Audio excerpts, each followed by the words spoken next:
Welcome back, baby. On this episode, we are going to talk all about how you can declutter your mind to declutter your life. I'm going to take you along with me to a family fun day, and you'll get to see all the craziness as we talk about how to become the best version of yourself.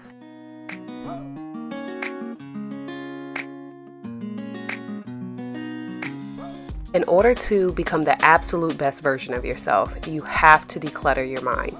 Much like a dirty, disorganized workspace can be counterproductive, a mind that's constantly riddled with random thoughts, fears, and ideas can leave you unfocused and incapable of any real accomplishments. Let's be real. Worrying about what lies ahead, feeling guilt or regret about what happened in the past, juggling random assortments of things to do is hardly conducive to reaching your goals. But a cluttered mind can also distract you from any goal that you have set for yourself. You know, the goal is to start a new business, to reach your weight loss or weight gain goal without restarting again. I get it, and I've been here so many times. So let's talk about how you can declutter your mind. Deal with remorse, guilt, and other emotions that are tying you to the past. Lately, I come to realize that for myself and most people, the vast majority of their mental clutter is tied to things that already passed. You might feel regret about how past friendships ended, or you may be holding on to pain and trauma from your childhood. Although these emotions are likely buried quite deeply, they are guaranteed to have an impact on your day-to-day decisions and actions.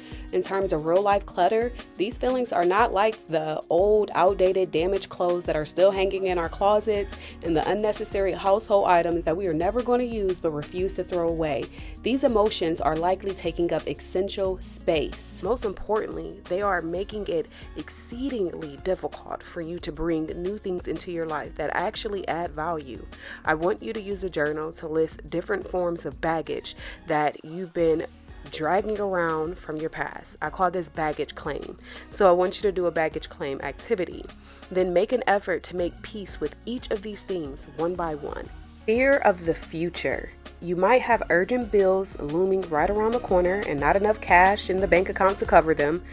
You may be worried about a forthcoming promotion, loss of job, or possible breakdown of your relationship.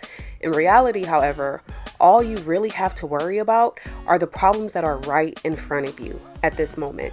Setting your mind too far in the future will cause you to overlook the opportunities and resources that are easily within your reach.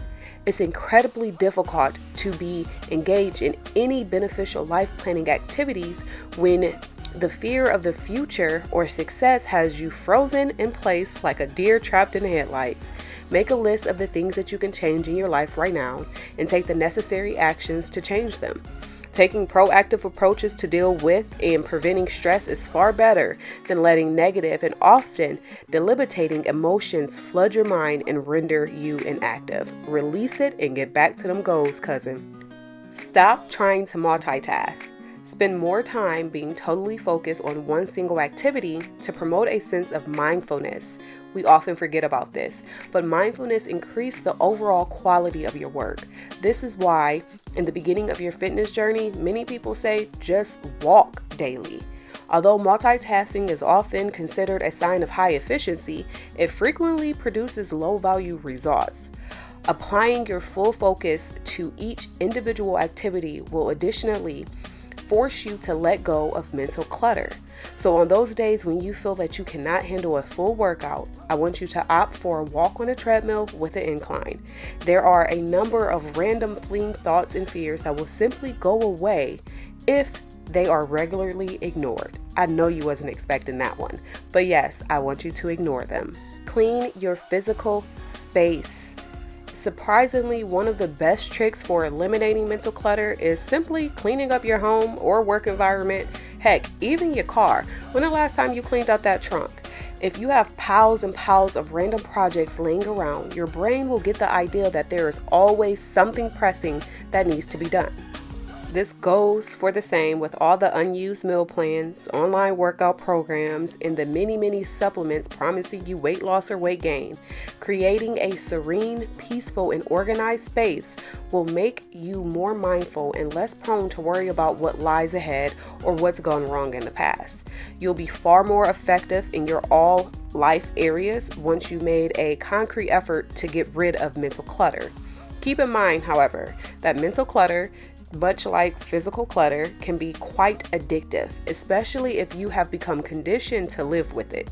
Despite the temporary discomfort that mental decluttering might cause, ongoing efforts to remain clear and focused thinking will definitely pay off in the long run.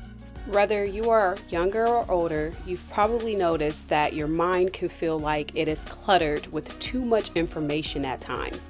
We often get overstimulated very easy.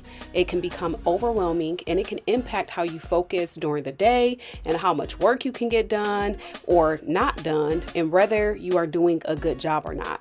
Fortunately, you can follow a couple strategies to help declutter your mind so that you can begin to think clearly again. Now that sounds great, right? Some strategies like deep breathing or journaling your thoughts may sound like a technique that you will often do at therapy, but these are techniques that can help you clear your mind. First, take some deep breaths so that you can clear your lungs. Then, create a mental image of air entering your nose and coming out of your mouth. This will allow you to focus on something else besides your mind. And when it comes to journaling, I know, you've heard it so many times, but one way to really express what you are thinking without others being all up in your business is to write it in a journal. Baby, if you gotta burn that thing after you write, then burn it. But update your journal each day or at least a few times throughout the week, jotting down some of the things of concern or even some things that make you happy. When you see your thoughts written down on paper, it makes it easier for you to see what you can change in your life and what is really bothering you instead of what you have no control over. We must learn to express ourselves in healthy ways and not keeping things pent up. When we keep things pent up, they actually physically start to show into our bodies. And this can be with fatigue, a cluttered mind, not being able to fall asleep. And at least once in our lives, we've probably had some experience of struggling to fall asleep because we had so many thoughts in our mind. Keeping these emotions pent up in your mind can have a negative effect when you are awake. Find a healthy way to express these emotions. You can confide in a trusted relative or friend about your struggles, or you may prefer to write to keep people out your business. So again, we need that journal, we need that space, and we need that healthy release. And now, a ghetto commercial. Yeah, I got you. Right on Kenzie camera. Get my baby with the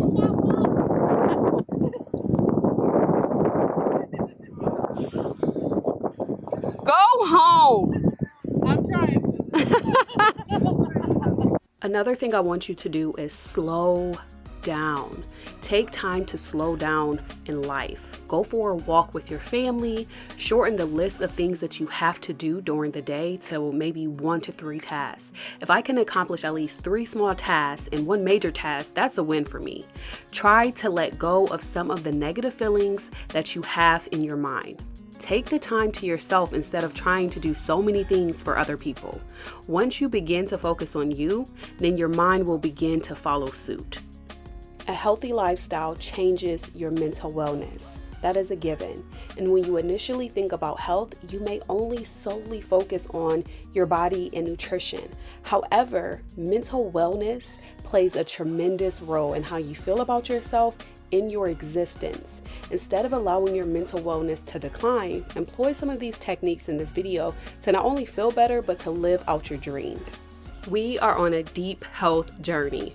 Well, I'm on a deep health journey, but I want to invite you to start your own. Deep health is not just about fitness and nutrition. Deep health is about your mental wellness and healing past traumas that you did not even create. Deep health is about building and strengthening your relationship with God, your spiritual health. Deep health is about your emotional health, your financial health. It is a full and a whole body commitment. I hope that this video was encouraging to you. I hope that it helped you to declutter your mind just a bit. And until next time, until then, happy healing.